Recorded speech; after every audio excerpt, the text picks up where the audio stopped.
What is going on, guys? I am the FD Guru, bringing to you guys a Thursday edition of my NBA DFS podcast. And thank God the NBA All-Star break is over. That was a long week. We played a lot of hockey. Things didn't go too well, but we won a couple nights. Ready to get back on the NBA train. A lot of good matchups tonight. Some values we can take advantage of. We have no Joel Embiid. That's going to open up a lot of value with the 76ers. And as usual, I'm just going to mention to you guys a favorite play at each position. And let's just get back on the horse. Very happy that the NBA is back. That was a long week. So for point guard with no Embiid, I think Ben Simmons is a very, very easy lock tonight at 8,700. Not the best matchup against the Miami Heat, but they are at home. This game shouldn't turn into a blowout. Sixers should have to really grind to win this game without Embiid. And I think Simmons is going to have a lot of weight on his shoulders. So at 8,700, you can't go wrong with him. Lots of value right there and lots of usage for Ben Simmons bringing up the ball for the Sixers tonight. Shooting guard, there's no injuries with the Bucks, but I do like Khris Middleton just because his price is pretty low. He's normally a guy up around 7,000. The Celtics and Bucks always have a really good game when they play each other. They have a great track record of having high scoring, really well competitive games. So I think Middleton is going to find himself in the mix of things tonight.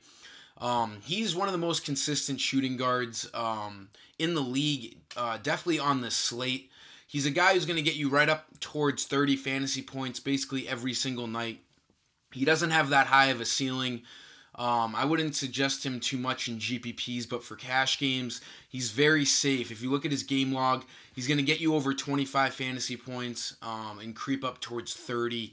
At 6,400, you can't go wrong there. There's not a ton of shooting guard value tonight. For small forwards, we're going to take advantage of the Sixers usage a little bit more. I think J.J. Redick is a pretty solid play at 5,500. He'll find himself starting. He'll see some more shots with no Embiid. With no Embiid, there's just going to be more usage for all of these Sixers starters. So try to get as many of them in your lineup as possible. There's going to be a lot of usage to go around. 5,500 is one of the lower prices we've seen on J.J. Redick this year. And he's pretty consistent. He's going to play over 30 minutes for you.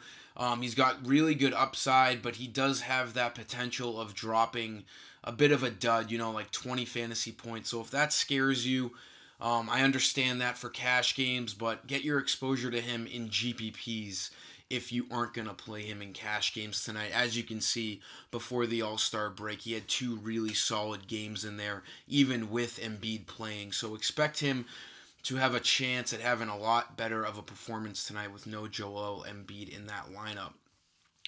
For power forwards, I'm looking towards Josh Jackson.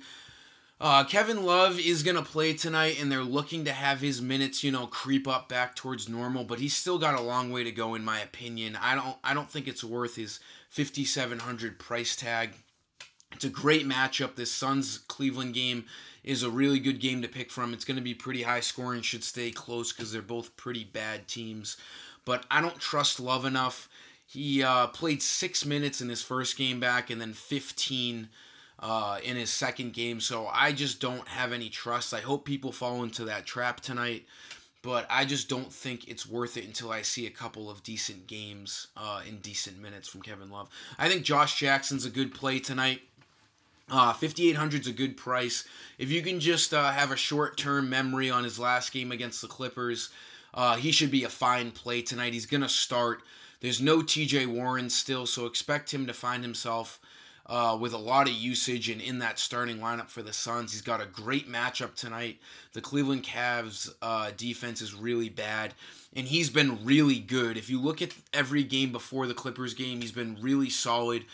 He needs like 30 fantasy points to reach value, and he has shown he has a huge ceiling. 42 and 53 in that recent game log. So I think Josh Jackson makes for a pretty solid play tonight. Completely uncharacteristic of him last game. The usage and opportunity is there for him. Expect him, Booker, and DeAndre Ayton to be the main threesome in that Suns offensive attack tonight. I think Josh Jackson can make for a pretty solid power forward play. And then at center, with no Embiid, it's just an easy punt play. As much as I do love DeMarcus Cousins against his former team tonight, with his minutes going up tonight, they're saying he's in his next phase of his rehab process for his playing time. So he's probably going to be up towards 28 to 30 minutes tonight. One, the Warriors could very well blow out the Kings. They are at home tonight.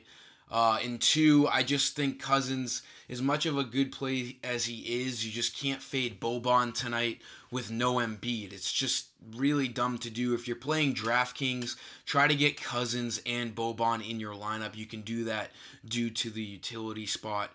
But over on FanDuel, I just think Boban's too much of a chalk play tonight. He's probably going to be starting tonight with no Embiid.